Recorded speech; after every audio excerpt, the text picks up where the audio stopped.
Welcome back to the Squawka YouTube channel. I'm Statman Dave and this is Squawka Tactics. It's the Championship playoff final, Aston Villa versus Derby County for a place in the Premier League. This is the big one, as well as the glory of being in the top tier of English football for the 2019-20 season. This game is estimated at being worth £170 million to the winner. That's a lot of money for one game. Both sides have had a long and highly competitive season in the Championship, and to reach the final they've both got to have a bit of credit. Aston Villa lost the playoff final last season to Fulham and will want to set that right this time out. They've been in the Championship for 3 seasons now after their relegation in 2016 and have seen Wolves overtake them as the top Midlands side. Villa are the bookies' favourites, but Derby come into the game after upsetting the odds in the semi-final with a 4-3 aggregate win over Leeds. It was all the more impressive a victory for the 4-2 second leg win at Elland Road. After losing 1-0 in the home leg, Derby then went 2-0 down on aggregate at Elland Road before turning the tie around. Do Frank Lampard's boys have one more odds-busting match in them? Or is this going to be a stroll in the park for Villa? Let's take a closer look at the personnel and the tactics of both clubs ahead of the game and see what could happen on the pitch. I've really enjoyed researching these two teams, so let's dive in to the Championship. Aston Villa reached the final with a 4-3 penalty shootout win over West Brom. They won the first leg 2-1 at Villa Park, then lost 1-0 at the Hawthorns. They're on their best run of form under manager Dean Smith, who took over from the sacked Steve Bruce in October, appointing John Terry as his assistant manager. There's a real Chelsea vibe about this game and connections all over the pitch in this playoff final. Villa have only lost 2 of their last 15 games, winning 11 and drawing 2. This is the perfect time of the season to hit their best form. Dean Smith and Terry took them from 14th in the Championship to their 5th place finish. They've got the second top scorer in the competition with Tammy Abraham's 26 goals in 39 appearances. In Conor Hourihane, they have an assist machine, 11 in 34 appearances so far this season. Villa are ranked 3rd in the division this season for goals scored and passing accuracy. Although strangely, for a side with John Terry as their assistant manager, they're ranked 24th out of 24 sides for average tackles per game. This suggests they're happy to stand off opponents, only making challenges at key moments. The main injury doubt for Villa is Axel Tuanzebe, who limped off in extra time of the semi-final second leg. The Manchester United loanee has had his injury problems this season, but still has started 28 games.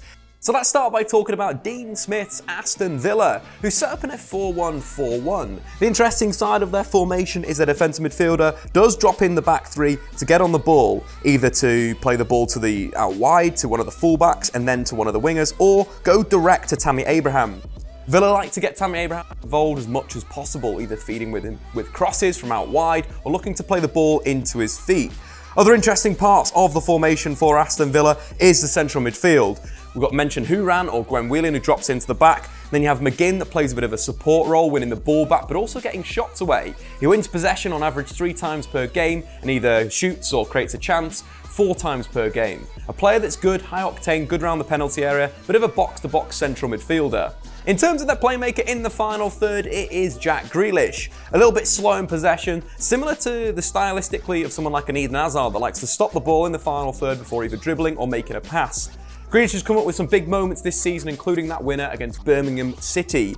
He'll look to create for Villa before providing for one of the wingers, who then again shipping the ball into the box for Tammy Abraham.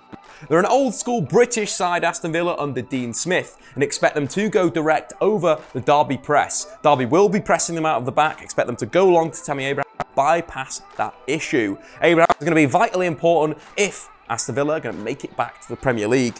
On the 2 occasions where they've played Villa this season, Derby have lost 3-0 at home and 4-0 away. Frank Lampard will expect much better from his men at Wembley. It's been a decent first season in management for the Chelsea legend, knocking ex-boss Jose Mourinho's Manchester United out of the League Cup at Old Trafford, getting into the 5th round of the FA Cup and finishing 6th in the Championship. On a limited budget, Lampard has seen standout seasons for young loanees Harry Wilson and Mason Mount alongside his more experienced pros. Despite what the bookies will have their say, they've still got a chance in this game, especially after his side also lost twice to Leeds during the regular season, but it saw them get past them in the semi-finals. Derby are missing left-back Craig Malone after his 92nd minute red card in the semi-final win over Leeds.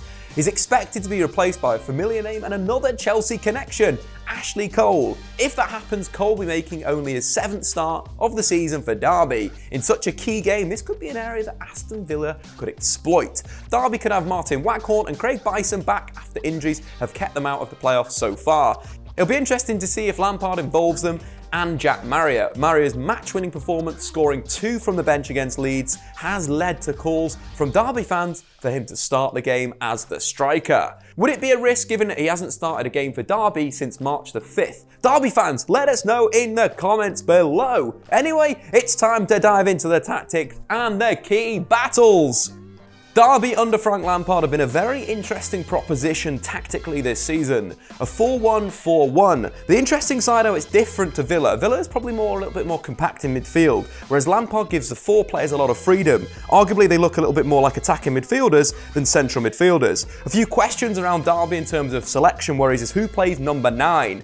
Of course, Marriott came off the bench and fantastically scored 2 really good goals against Leeds, but you could expect Martin Waghorn to play through the middle and then Holmes on that right-hand side. But I think I'd quite like to see Marriott from the start. Marriott played as the number 9, pushing maybe Waghorn to the right wing. Of course, Mason Mount and Harry Wilson have been fantastic this season. Both players have played with such freedom and creativity under Lampard. And credit to a new manager in the game getting the best out of some real top talent, some real good young players. Tom Lawrence is also a threat on the ball, looking to come inside to that sort of central area. There's a lot of positional rotation for Derby County, where you'll see the likes of Mason Mount switch positions with the likes of Tom Lawrence or the right winger or left winger. A lot of fluidity in the final third. They tend to keep their fullbacks back and attack with those front 5 players. Playing with Jack Marriott as a striker will allow them to press high up the pitch against Aston Villa's centre-halves and could cause them a problem, especially with that defensive midfielder dropping, as we mentioned before. Pressure from Jack Marriott could be absolutely perfect. The other player that I want to highlight in this team is Richard Keogh, a player that's been through the leagues but become a really good ball-playing centre-back. You take his impact against Leeds United, playing a really good pass into midfield for the first goal and then the assist for the final goal of the game. What a ball that was. Centre-back stepping into midfield, popping a little 1-2, then a fantastic through ball. A good player. Derby County, I expect them to have the ball, but kind of expected them to have the ball at home against Leeds. They sat a little bit off and counter-attacked. So we could see a slightly different Derby County, a little bit more in the transition. They are really quick to break. Again, with those 4 players supporting the striker, so they can nick it and transition quickly against Aston Villa, they could catch them out. But this is going to be a fantastic battle of 2 teams that deserve to be in the Premier League. Well guys, that has been Squawka Tactics for the playoff final in the Championship. We've got loads of Squawka Tactics coming up very, very soon, including the Europa League final, the Champions League final. So that's the reason to subscribe. Smash that subscribe button, turn the bell on, and of course, like that goddamn video. I've been Statman Dave. See you later.